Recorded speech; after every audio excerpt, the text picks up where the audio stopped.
আসসালামু আলাইকুম রহমতুল্লাহ। মনটা খুবই খারাপ এবং আমি পার্সোনালি আমার তো আজকে জুম্মার নামাজ পড়ে রব্বুল আলামিনের কাছে আমার সেই আকুতির কথা জানিয়েছি। সমগ্র বাংলাদেশের মানুষ একটি মানুষের জন্য আজকে দোয়া করেছে পবিত্র জুম্মার দিনে। পুরো বাংলা মানুষ আজকে কাঁদছে শুধু একটি মানুষের জন্য।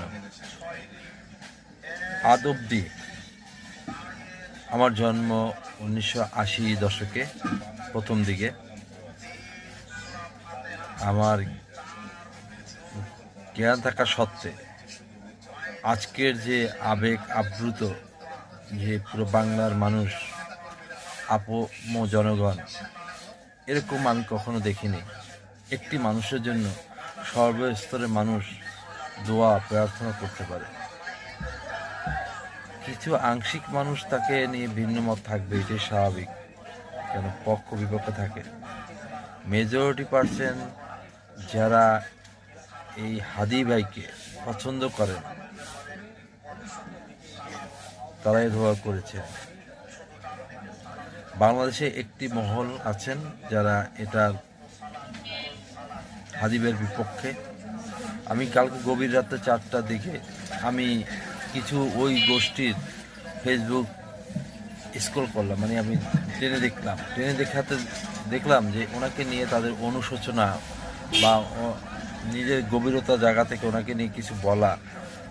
তো আমার পরিচিত কয়েকজন ছিল, তাদের প্রোফাইলে ঢুকলাম, দেখলাম না, ওনাকে নিয়ে কোনো তাদের অনুশোচনা নাই বা আবেগভূত কোনো পোস্ট বা কোনো কথা নাই।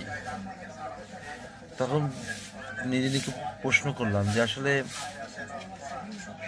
পুরো বাংলার মানুষ, অধিকাংশ মানুষ যাকে দোয়া করছে, কাঁদছে, সেখানে একটি মহল কীভাবে পারে চুপ থাকতে। আসলে মানুষত্ব যদি কারো ভিতরে থাকে সম্ভব না। এরা আসলেই